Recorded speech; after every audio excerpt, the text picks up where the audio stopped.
Boa noite, meu povo! Mais uma segunda-feira, aquela segunda que a gente fica na expectativa de viajar, de completar as linhas do caderno, hein? Com essa poetisa, com essa mulher que tem se colocado aí na brecha para compartilhar o melhor do Senhor conosco. E é com muito prazer que eu chamo mais uma noite de uma segunda-feira às 20 horas para você viajar com essa mulher que tem ali se colocado diante do Senhor para trazer o melhor para a gente. Vem para cá, minha irmã Cíntia Tanuri, porque eu estou ansiosa desde a viagem de segunda passada, hein? Eu quero continuar viajando com os meus irmãos. Então, sem demora, toma o teu lugar, que é aqui nessa sala, viajando com a gente. Vem para cá, minha poetisa, minha irmã que eu amo, Cíntia Tanuri. Boa noite, povo lindo! Eu não canso de dizer que essa é a melhor acolhida. Que delícia! É muito bom estar aqui com você, Mônica Souto, e com cada um que está conectado aqui conosco nessa hora. E eu tenho certeza que aqueles que virão assistir depois, nós já nos alegramos, porque certamente o Senhor tem algo específico para dizer para você hoje. É nessa força que eu estou, é nessa alegria, sabendo que o Senhor em todo tempo, Ele é bom. E em todo tempo, Ele sempre tem uma porção para entregar aos seus filhos. Amém? Então vamos orar, vamos agradecer ao Senhor, pedir novamente a condução dele, mais essa viagem eletrizante, porque ele é, por direito, o autor, o inspirador de toda essa palavra. A ele seja a honra, a glória e o louvor. Pai, nós te adoramos por essa noite que o Senhor preparou de antemão para que estivéssemos aqui, reunidos em torno da tua palavra, daquilo que o seu coração transborda ao nosso coração, daquilo que o Senhor deseja nos ensinar nessa noite, Pai. Nós te agradecemos por toda a história contada em todo o tempo, de geração em geração.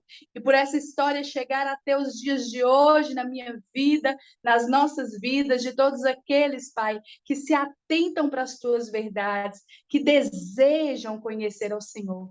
Nós te agradecemos por cada registro aqui, revelado para o nosso ensino, para o nosso aperfeiçoamento, para o nosso consolo, para a nossa alegria no Senhor. Pedimos ao Senhor a tua condução nessa viagem. Leva-nos nas tuas asas, Espírito Santo. Fala o nosso coração e desde já te agradecemos por tudo, em nome de Jesus. Amém e amém. E vamos seguir viagem, que o tempo aqui voa. A gente pisca e já acabou e não deu tempo de falar tudo. Então, na última segunda-feira, vamos refrescar a memória aí um pouquinho, rapidinho. Nós estávamos, então, na narrativa de Moisés, que do nada, meu povo, abre uma fissura na história que ele estava narrando da vida de José.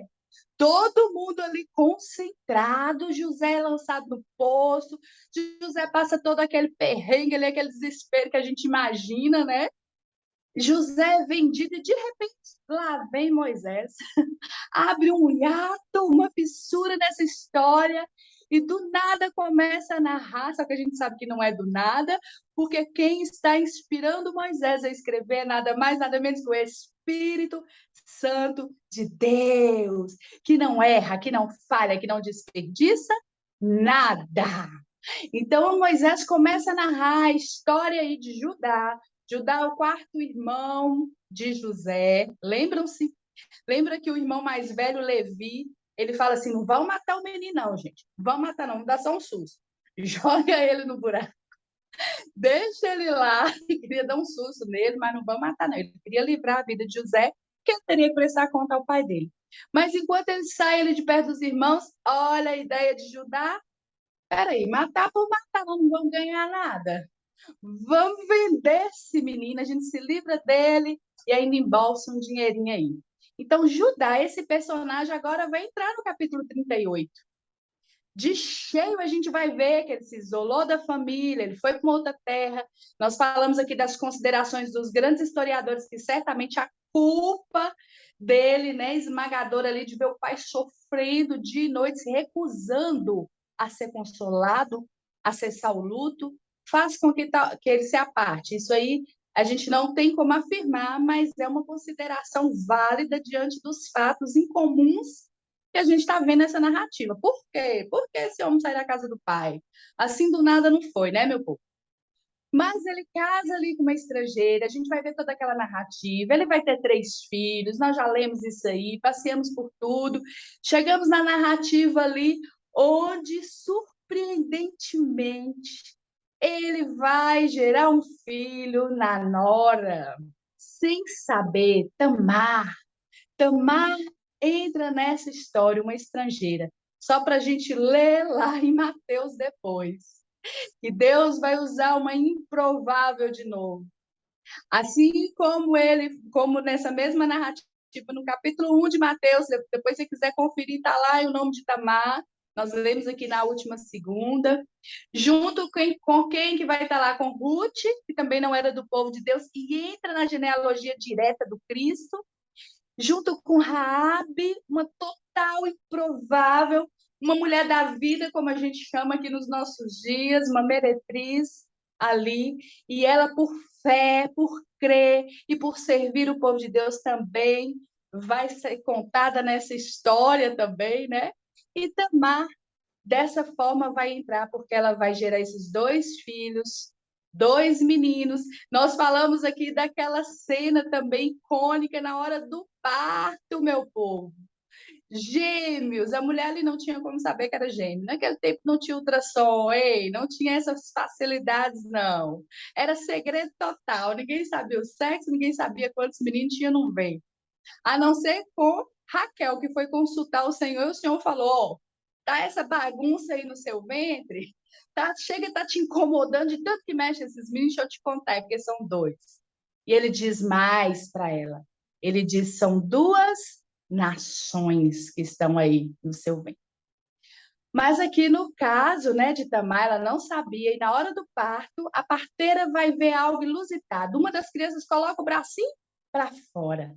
E a parteira corre e amarra uma fitinha. Melhor ultrassom, hein, Mônica está dizendo aqui. São os olhos do Senhor, que tudo vê. O que o Salmo 139 diz? Mônica me fez lembrar aqui. Desde o ventre eu te vi. Quando você ainda era uma substância informe. Não tinha forma nenhuma. E diz: os teus olhos me viram quando eu não tinha forma, Senhor. Quando eu não era nada, Senhor. E os teus olhos me viram e todos os meus dias foram escritos no teu livro. Ah, eu amo esse salmo, porque fala dessa soberania do Senhor, que conhece tudo, que sonda tudo. É esse ultrassom que vai onde ninguém vai, essa sonda, né? Esse salmo, agora que eu comecei a falar, não vou parar não, hein, gente? Esse salmo começa a dizer assim: sonda-me, Senhor. Essa palavra sonda, né? Que se originou esse aparelho que hoje a medicina usa, que chama sonda, para entrar em lugares onde os olhos não podem ver.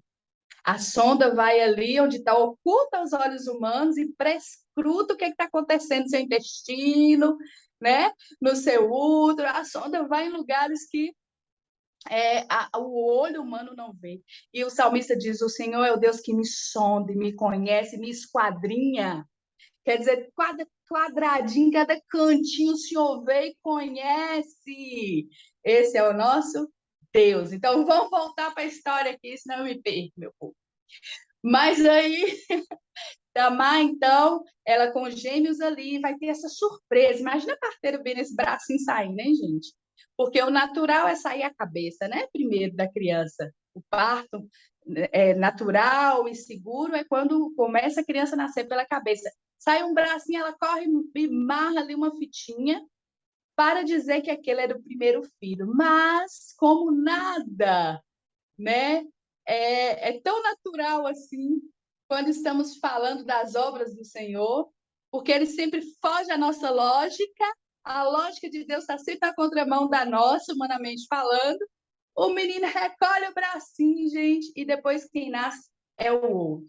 E nisso, né, nós podemos entender aqui que o Senhor, mais uma vez, ele está repetindo um padrão. Por quê, Cíntia? Porque a gente vai ver isso a partir de Abraão. Lembram-se que Abraão, esperando a promessa do filho, ele e Sara, na angústia que essa promessa não se cumpria, dá o jeitinho deles, Agar gera um filho dele, nasce Ismael primeiro. Mas o Senhor diz: o primeiro não vai reinar, é o segundo, porque é aquele que eu prometi. Então, muda a ordem já desde aí. Direito seria de Ismael, da primogenitura. Ai, estou aprendendo a falar essa palavra. Eita, glória. Mas ficou com o filho da promessa. E aí, depois, quando Isaac, né, vai viver sua história, agora sua esposa também grávida de Jacó e Esaú, gêmeos, e a gente vai ver que naturalmente Esaú deveria ser este escolhido do Senhor, naturalmente para nós, né? Por toda a condição ali cultural, todo o entendimento deles, o primeiro filho dava continuidade ao legado do pai. Mas o Senhor não vai escolher, o Senhor vai escolher Jacó. E agora, da mesma forma, também, na história de Jacó com seus filhos, a gente vai ver que também o primeiro não vai ter mais direito à primogenitura. E aqui, nessa história que a gente está narrando, muito icônica, muito louca, do capítulo 38, é assim também que Deus vai fazer nessa família. E ali eles entram nessa genealogia. E por que isso? Porque o Senhor, ele quer mostrar mais uma vez para mim e para você que ele não depende da nossa performance, ele não depende de como nós agimos ou deixamos de agir para que ele faça se cumprir o seu querer perfeito e soberano. E ele mostra isso para que a gente entenda, porque senão alguém diria: ah, foi porque eu passinho, tudo certinho, e fiz acontecer. Não, de uma família improvável, cheia de bagunça, todo mundo ali atropelando as coisas, o Senhor ainda resgata. Por graça, ele faz superabundar a graça onde abunda o pecado, e ele revela misericórdia, bondade, poder. E quem não tinha nem direito de entrar nessa história, uma estrangeira totalmente improvável, vai para a linha direta, né, do nascimento do Cristo, da genealogia do Cristo. Bom, tudo isso aconteceu apenas para que a gente pudesse ler lá em Mateus essa genealogia e essa família entrando aí. Moisés abre esse hiato, esse parênteses, essa lacuna, e só para que a gente saiba. Por quê? Esse grande quebra-cabeça da palavra. Nada está desconexo, gente. Toda a história que você está lendo aqui em Gênesis, ela vai refletindo em todos os outros livros da Bíblia até Apocalipse. Até ali a gente vai ver citando versos de Gênesis, porque é uma história só. Como Mônica gosta de dizer, uma costura de personagens, de fatos, de histórias que vão desembocar no plano perfeito de Deus executado. Jesus na cruz consumando a salvação, aquilo que foi dito a Eva, da mulher também virá aquele que vai esmagar a cabeça de Satanás. Para que se cumpra lá em Gênesis, quando todos vão dizer: quem pode abrir o livro e os 7 selos? Quem? E se levanta o que foi cordeiro morto, mas que agora é leão da tribo de Judá, e diz: eu abro o livro dos 7 selos. E é aquele que declara dele mesmo: porque eu sou o alfa e o ômega, o princípio e o fim. Gênesis, o livro de todas as origens, que já declara o Cristo, encerra com Apocalipse, a revelação da segunda volta, de tudo que virá ainda, com Jesus declarando: sou eu mesmo, o alfa e o ômega. Mas voltando aqui para a nossa história, e agora nós damos abertura aqui no capítulo 39 de Gênesis, e Moisés, então, retoma a narrativa. Sim, ó, como se não tivesse parado, né, gente? Como se não tivesse tido capítulo 38. Ele pega, então, o 39 e embarca. Quando a gente lê no finalzinho do 37, se você abrir o último verso aí do 37, você vai ver que está justamente falando, né, que José foi vendido a Potifar. Então, abre essa fissura aí do 38 e agora no 39 ele volta à narrativa. Simplesmente como se não tivesse tido 38. Quer ver só? Olha aí no 39, no verso 1. José havia sido levado para o Egito, onde o egípcio Potifar, oficial de Faraó e capitão da guarda, compra-o dos ismaelitas que tinham levado para lá. Tinham o levado para lá. Então, agora mostra que José, que saiu dali daquele buraco, foi levado como escravo, filhinho do papai, aquele todo cheio dos aparatos de amor, de proteção, de cuidado do pai, aquele que tinha tido aqueles sonhos poderosos da parte de Deus, que revelava a ele governo, autoridade, agora se vê humilhado, se vê escravo. Gente, não tem uma condição mais baixa para descer do que essa. É por isso que quando a gente vai ver a cena da última ceia, vamos comigo lá, vamos agora lá para o Novo Testamento. Jesus está preparando tudo, preparando o coração dos discípulos. Ele vai para o Getsemane daqui a pouco ele vai estar sendo crucificado, mas antes ele fala: eu queria tanto cear com vocês. Mas nesse cenário da ceia, ele toma o lugar de um escravo. Que isso, Cíntia, que você está falando? Não, é isso mesmo. Quando está naquele cenário ali, ele resolve pegar uma bacia, uma toalha, amarrar na cintura e lavar os pés dos discípulos. Quem fazia isso? O mais baixo escalão de servo. Os escravos, os ali que não tinham valor nenhum, eram os que lavavam os pés. Aqueles que ficavam totalmente abaixados. É um serviço, humanamente falando, que não tem honra nenhuma, de humilhação total. E ele diz: eu estou dando o exemplo. Eu sou Senhor e Rei mesmo, como vocês estão falando. Então, se eu, sendo Senhor, estou lavando os pés de vocês, eu estou dizendo para vocês: lavem os pés uns dos outros. Sirva, sirva. Quer ser o maior no reino? Ai, como o discurso de Jesus nos confronta. Totalmente na contramão desse mundo e da nossa lógica. Quer ser o maior? Ele continua perguntando. Então, sirva a todos. Porque esse é o exemplo que ele nos dá. E aqui José é colocado nessa condição. Ele não é mais o filho predileto. Ele não tem mais todos os privilégios que ele tinha na casa do pai, de honra, não. Ele agora é escravo, humilhado, e está para servir como o dono mandar. Aquele que é livre, que nasceu livre, agora tem cabeça. E há um homem, outro homem como ele, dizendo: eu sou o seu dono e o que eu mandar você fazer, você vai ter que fazer. É nessa condição que aquele menino de 17 anos se encontra. E por que José é uma das figuras mais notáveis da Bíblia, dos personagens mais notáveis da Bíblia, e que aponta para Cristo, é uma pré-figura de Cristo. Porque o comportamento de José é de um nobre em todo o tempo, não importa onde ele estivesse, não importa o que os homens declarassem sobre ele, era um comportamento de nobre, de realeza, de filho do Altíssimo, de quem ele sabia que ele era. E ele se comporta como tal, independente da circunstância. E vamos dizer, cá para mim, cá para você, isso é fácil? Óbvio que não. Óbvio que não. Por isso a gente vê alguém com uma sobriedade emocional admirável.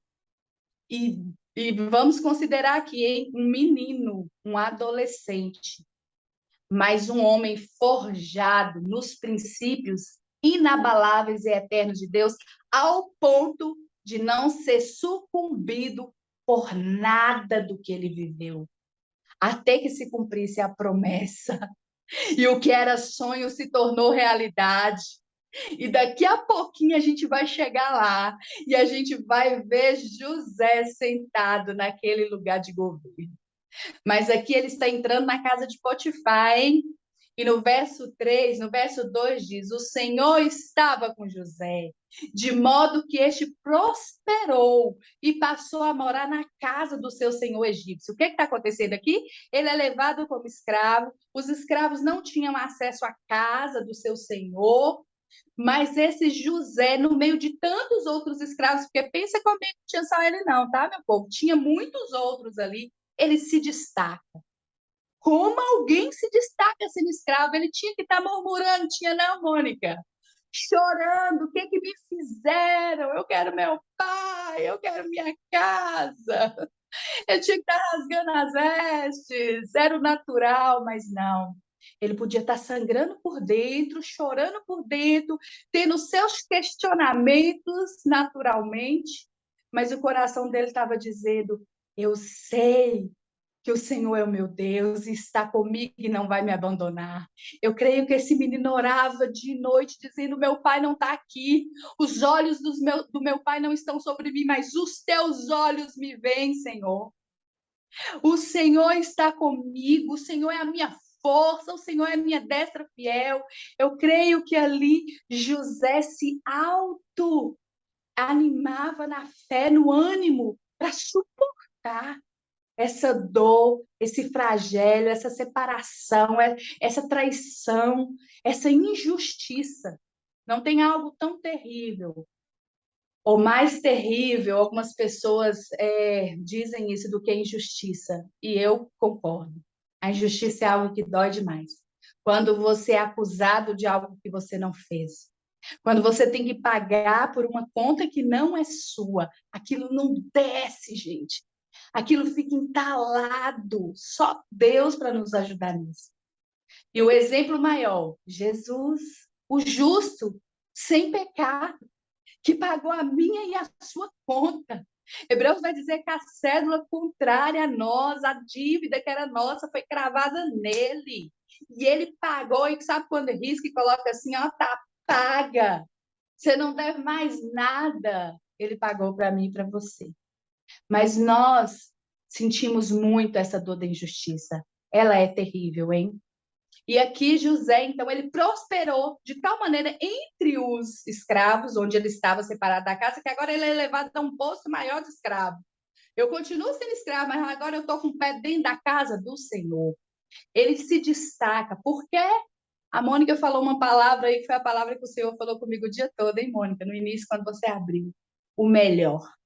Porque José sabia entregar o melhor dele onde ele estava. O melhor.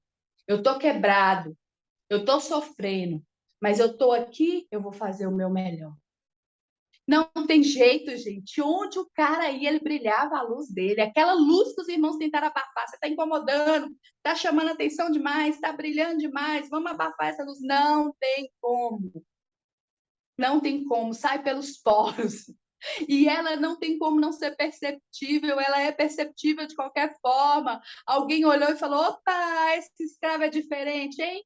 Esse aqui não é igual aos outros, não. Traz para dentro da casa. Traz para cá que ele vai ser mais útil aqui. Subiu um degrau, hein?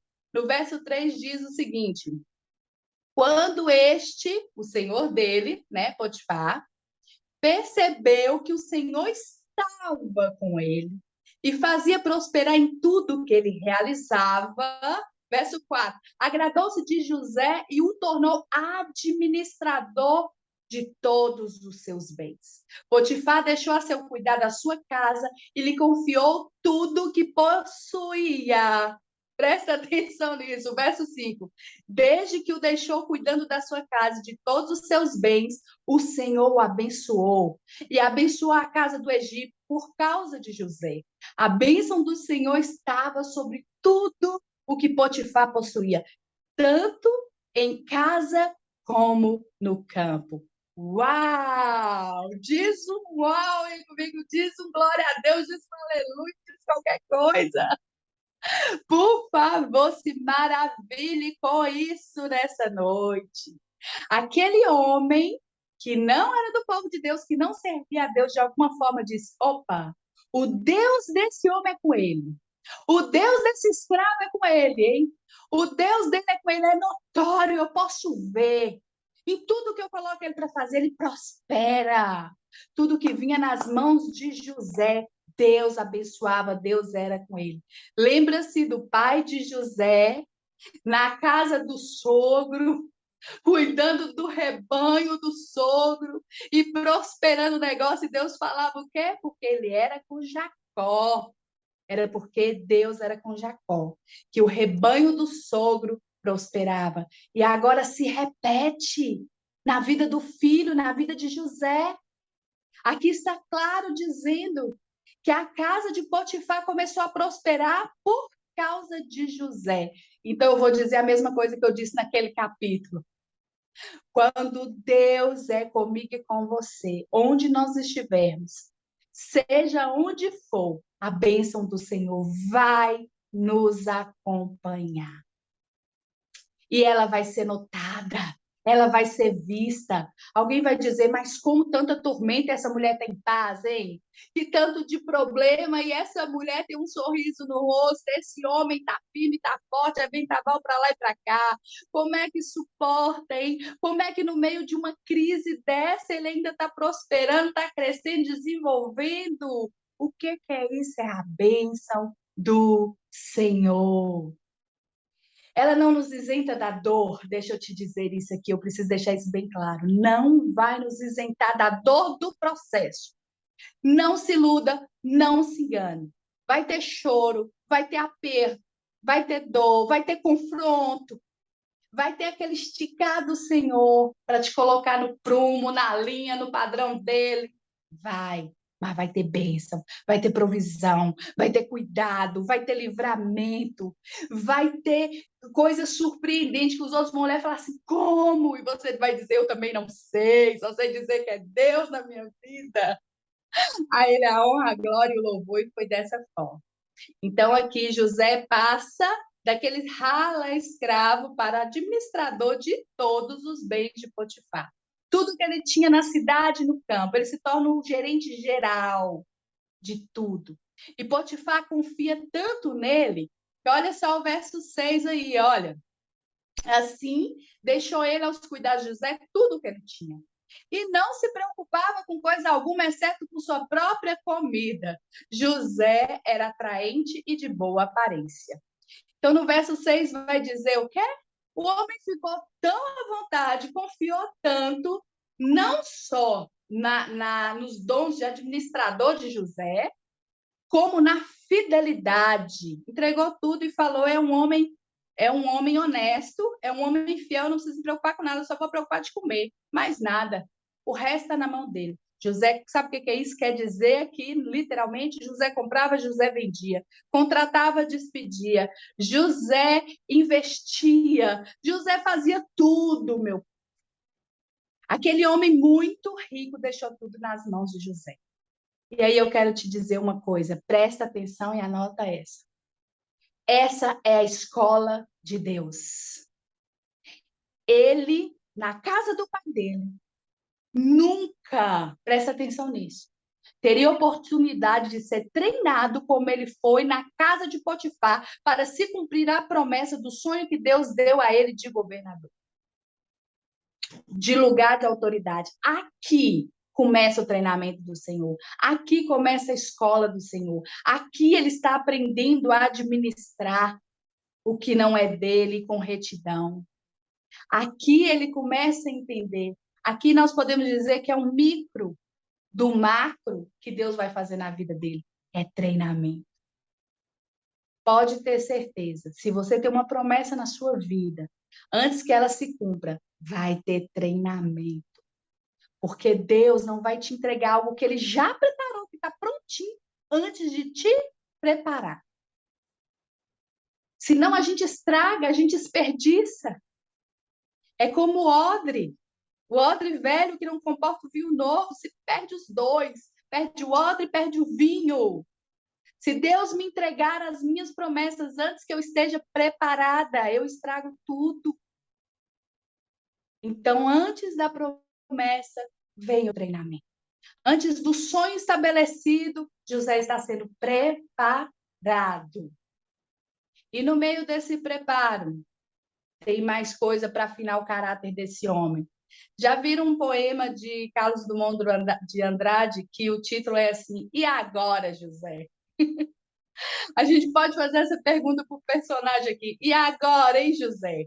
Porque o verso 6 diz que o cara era bonito, além de inteligente, um homem nobre, abençoado por Deus, ele era bonito e atraente. Hein? Tudo num pacote só. E aí despertou o mal que havia ali. E a gente vai ver no verso 7 que depois de certo tempo, a mulher do seu senhor, a mulher de Potifar, começou a cobiçá-lo e o convidou: venha, deite-se comigo.